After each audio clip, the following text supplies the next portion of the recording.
No, we have a historical claim. That's it. Yes. I mean, I think a lot of people in China buy into this completely.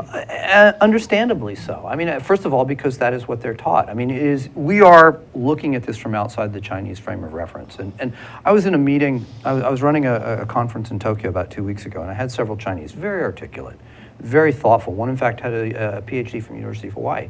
And I find him to be, I rarely agree with the endpoints of his conclusion, but the logic to that is always impeccable. And I like disagreeing with this man. And his comment was, we need to avoid selective listening. We have to quit engaging in a conversation with people where we only hear what we're ready to let them say, right? Either they confirm our biases or they agree with us in the larger set of issues. And it's true. And we're doing this, they're doing this to us, and we're doing this to them. Yeah. Now, what about Xi Jinping? I mean, is he motivated to become, to advance this manifest destiny? Has he got some reason to, build islands and aircraft carriers and take the position that the world court has no authority? Well, I mean, is something happening in China that makes him do this? Of course there is. Okay. Of course there is. I mean, you heard it here on right. Penetrating insights from Pacific Forum CS and Brad Glosserman in particular. I mean, first of all, I don't know Xi Jinping. What I am can tell you is the product of study, is the product of perhaps conversations with people that are far better China experts than I. Maybe some people that have even are among his advisors. I mean, this is a man who, like any national leader, does not rise to the pinnacle of national leadership in any country unless you believe in that country.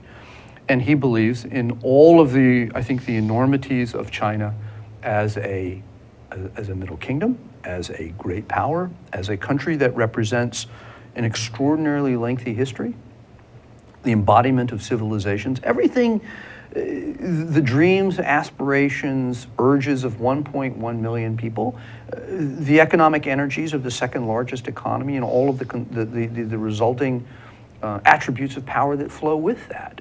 He believes in his country, and he believes that it deserves to be treated better. But on the political side, does he also believe that he'd be in better condition politically with the people of China, a billion plus, if he, establishes greater foothold outside the country? I'm not sure that I don't think that the logic works that way. I think that what he believes is that he is asserting Chinese interests both as he sees them and as the majority of people see them. Now, we can ask questions about processes, and we can ask difference about means and ends. I think he, like every other Chinese leader, would agree that the notion that China should be the greatest power in Asia, perhaps and certainly one of the three great powers in the world, no one would take issue with it. The question is, where do we agree China is, where would this leadership, the Mao era, Deng Xiaoping, the post-Deng era, and Xi Jinping, and I think he represents something of a distinction, very much a different sort of leader than Hu Jintao and Jiang Zemin. Tougher, more aggressive. Yes, but more in the sense that what you'd seen is a move away from charismatic leadership since Deng had left office, and in theory, the diffusion of power through the bureaucracy, through technocratic leadership. And instead, since Xi has come back to office, we're seeing a consolidation of power. So I think that what we would differ is perhaps what is the appropriate characterization of where China is today on that spectrum of power? Where is China in relation to other great powers, the United States in particular, perhaps other regional countries?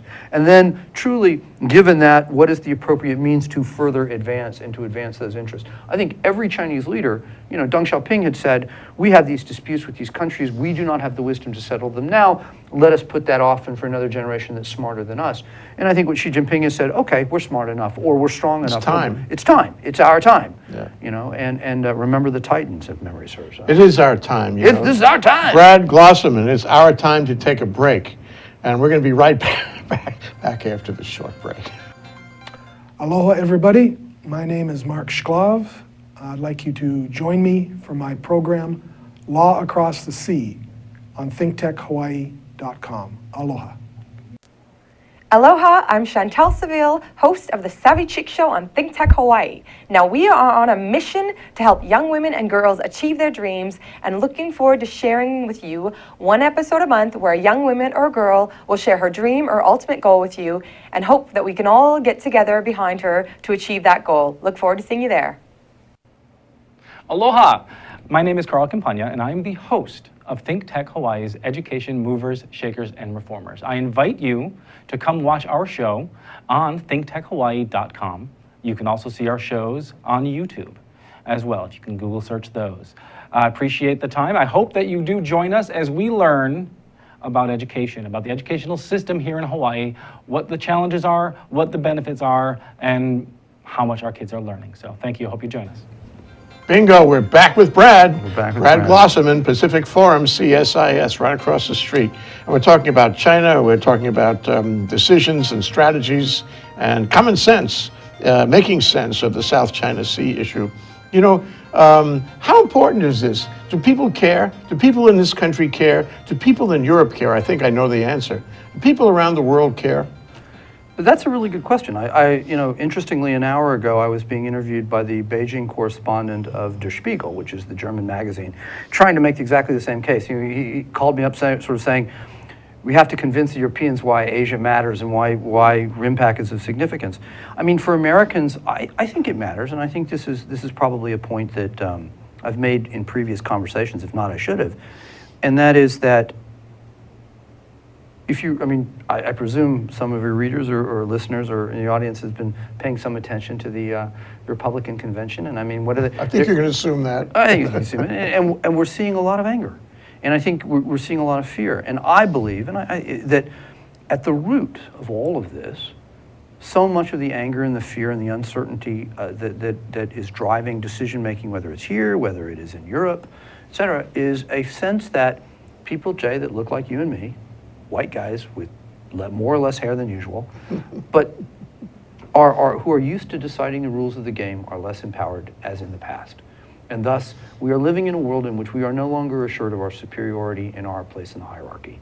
And thus, we are trying to come to grips to a world in which we have to actually share decision-making with other people that are women, are not necessarily Caucasian, et cetera. And I think all of that together is a great driver of this attitude. So yes, we should care, because this is the future of the world. It is far more distributed power, far more distributed influence, and that's the nature of a world that we have to be more comfortable in. And so I think that's why it matters.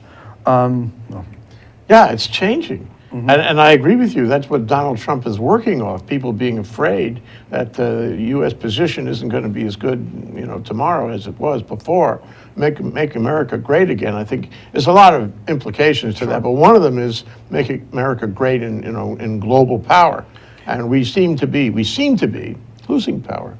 Except if you actually look at the surveys, there's a Pew survey that came out, the Pew Research Group, which this is probably the best polling organization in the world. If you look at where we are in terms of American power and respect worldwide, we're doing a heck of a lot better than we did. I mean, the Obama administration has, despite its ups and downs, has actually seen a real crescendo in views of the United States over the past 8 years of his administration. I mean, what we're living with in a world in which there are far more complexities to decision making and to shaping outcomes, and that, we like to believe in a simpler time when we got to tell everybody, the Americans got to tell everybody what an outcome, how the world would work. And the truth of the matter is, while that's a comforting 1950s view of the way the world works, it really wasn't accurate. We never got to pick the outcomes of an international events. I mean, one word, Vietnam, right?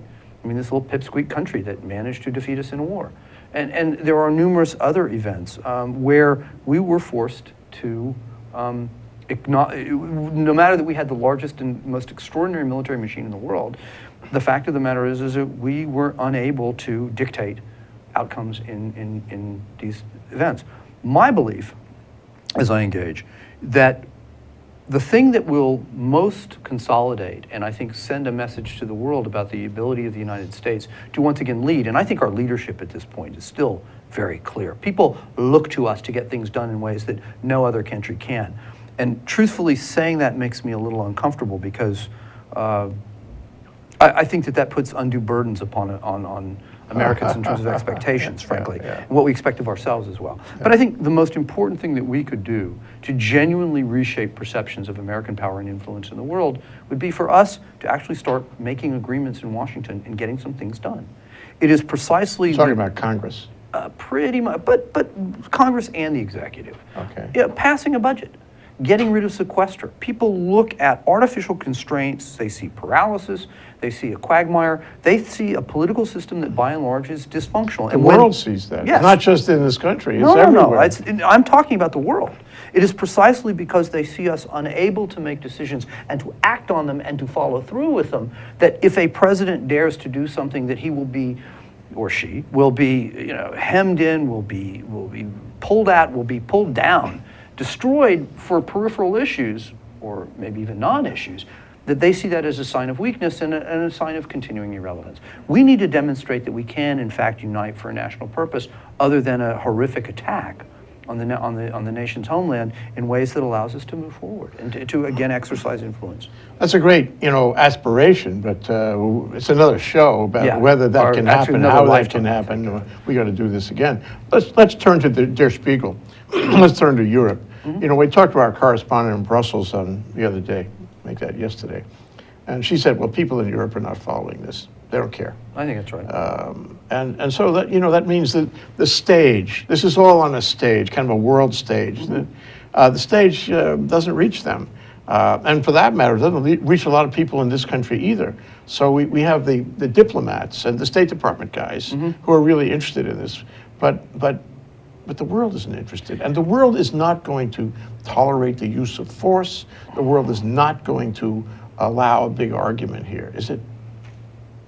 I could take issue with Go ahead. practically every clause in this. No, only because, the world does take issue with this because if you again look at what's going on in the political discourse in this country, Make America Great Again, that's about bending the world to our will. Yes. Right? And that is about economic development, although wait a minute, let's see, our unemployment rate is down to below 5%. We're actually growing pretty well. The debt's been shrinking. The economy's doing pretty well. Most people look at the numbers, they talk about their own individual circumstances and they seem to be fairly optimistic, yet the country's headed in the wrong direction. So there's this weird disconnect, and at the same time a disconnect between the fact that, in fact, they're complaining about trade. So Asia does matter to them.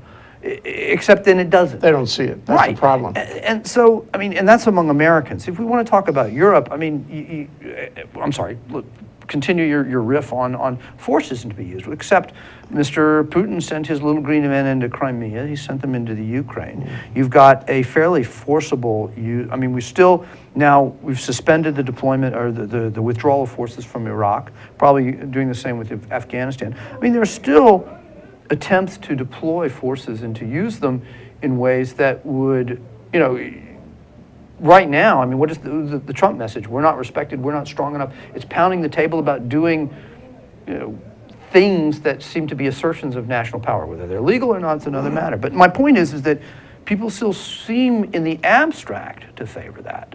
So again. Okay, that's great. Let me go to this though. Okay. I make you Secretary of State. Actually, I think you should have been Secretary of State a long time ago, Brad. I make you Secretary of State in the next administration coming soon. And again, I'll say, as I said earlier, in which case there will be a rush of people to move to New Zealand, but that's... What do you recommend to the president, whoever he or she may be? That's a really good question because, again, to me, the questions of American resolve really need to be, are demonstrated by affirmative